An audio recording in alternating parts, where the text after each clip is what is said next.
Hey guys, how's it going again? So, today I've had some thoughts in my head about a variety of issues and things, and got a lot of stuff lined up, things coming up. Sorry if I haven't been posting this last week as much as usual, but I promise you it's for a good reason.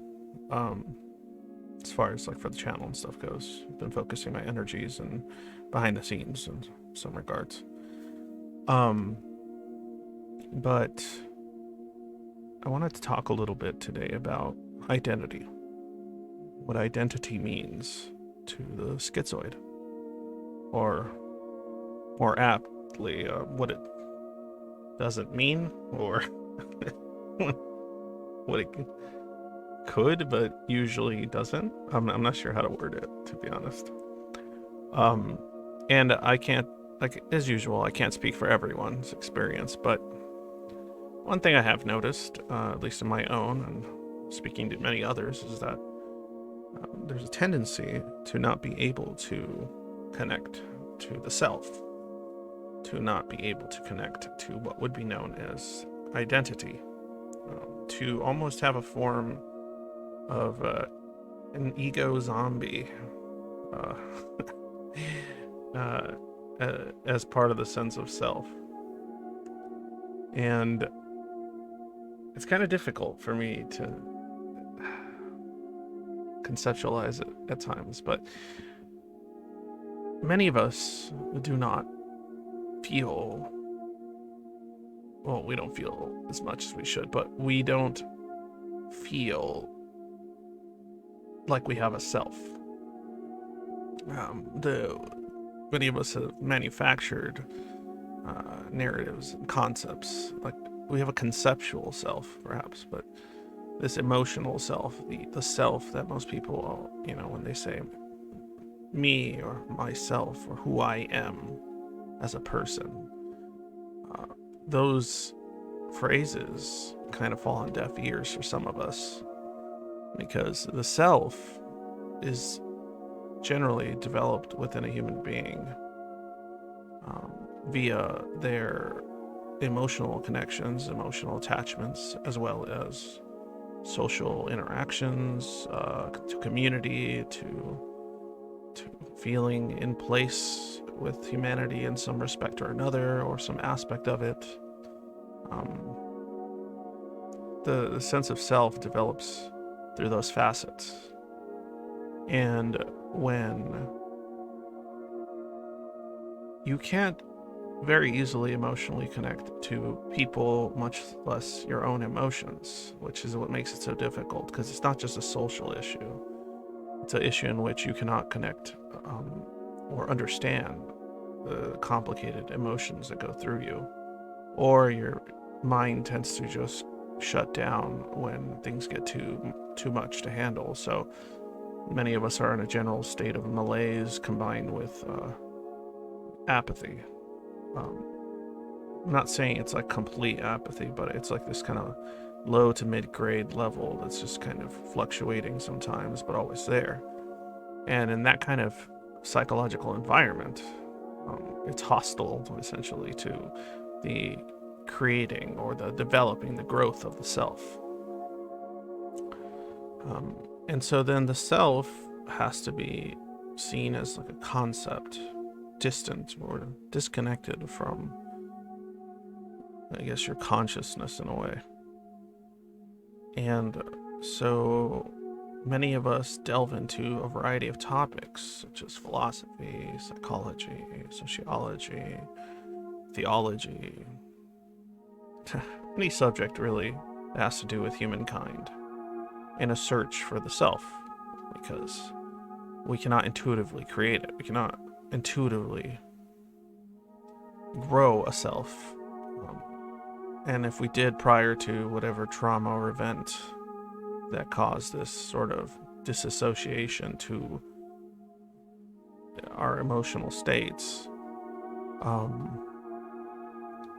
it's forgotten in a sense, and it gets forgotten over the years. The further it floats into the past. That's why I often say that one must search their grave and resurrect their body. The sense of self that might have been some rudimentary form prior to all this is what needs to be resurrected in some form or another. But nonetheless, we proceed forward without a conventional ability to create self. The emotional attachments associated to creating this thing called self. So we often float between and through the idea of what the self is. And so we study the selves, if you will, of others, how others describe the self, how others experience the self, what others describe to be meaning and purpose of life, living. And we study and we read and we listen. I mean, whatever your medium, whether you like to listen to audio, or you like to read books, or you just like to have conversations, which is, I do a little bit of everything, but conversational learning is probably one of my favorite things. Auditory probably being second in that sense, because it's sort of like a one-sided conversation. But we come to understand in many ways what the self is supposed to be, what the self is conceptualized to be, how other people identify the self, and what people attach themselves to emotionally, socially, and so on. We are forced to observe these things. We are put into a position in which we have no choice but to study this, even an unconscious level, just to adapt. So we see how people react, do things, and most of the time we remain confused, perplexed by their actions, as we cannot connect to them or empathize with many of those actions, as we do not possess the tools to do so.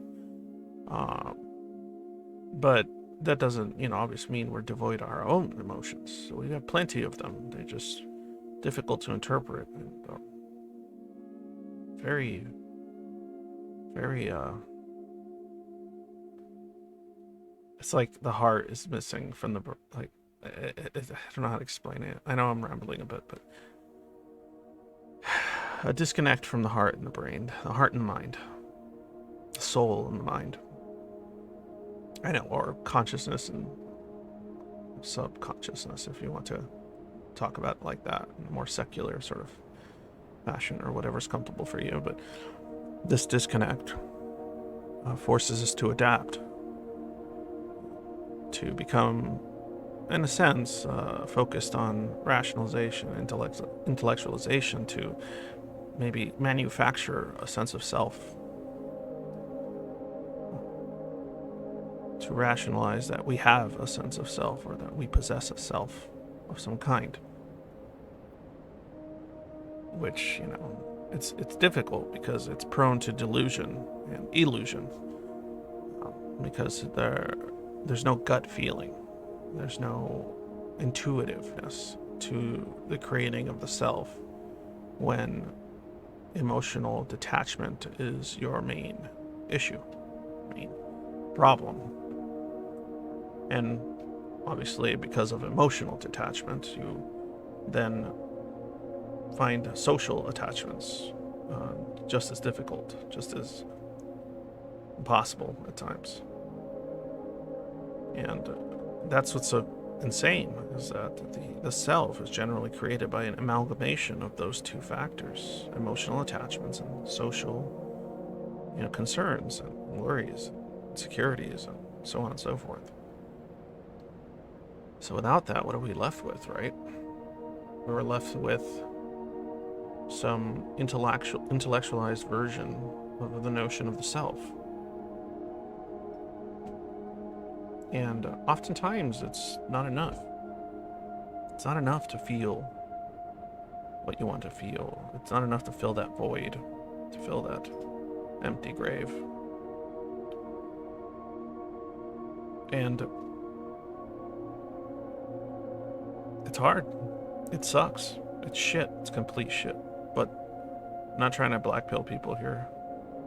I'm just telling the truth a bit about at least my own experience. And I myself have slowly, in the last year or so, been developing more of my actual self, the emotional self, the social self, sort of, in some respects, but the emotional self.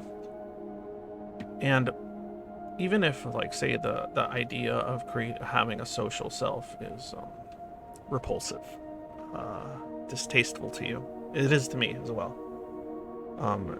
You should never pry away from the idea that you can create emotional attachments, create a sense of self through emotional attachments, an unintellectualized version of who you are as a human being, because you are a human being, like it or not. Because oftentimes we'll rationalize ourselves into a corner to convince ourselves that we are not human, as we have not felt human, any of us. And so it's better to cope. It's better to just say you're not, or that you don't identify as a human being. And I guess if there's anything I want us to learn, to work on doing, is identifying as that one thing, identifying as a human. That's all we can do for now. Once you get to that point, maybe you can start finding the attachments that you do have on some emotional scale, even if it's not at the same scale as others. It's never gonna be, probably. I know it won't be for me. I can't say for you, or anybody listening. But there is hope. Don't get all doomer on me. I know I'm using a doomer, but it's just the irony of it. Disassociate to have fun. Disassociating is not fun. If you hear my baby in the background, it's because she just woke up. I guess that nap wasn't going to be long enough this time around. But I'll tell you right now, crying or not, that baby, my baby, has helped me find this emotional self. Some remnant, some aspect of it. And that's what I meant by some social self, in the sense that I become socially connected to her, to a baby, if you will. Emotionally attached to a baby. It's currently crying right now and interrupting everything. And some of you might grimace at the sound of a child crying, and I would have done the same. And I probably still would if it wasn't my child. But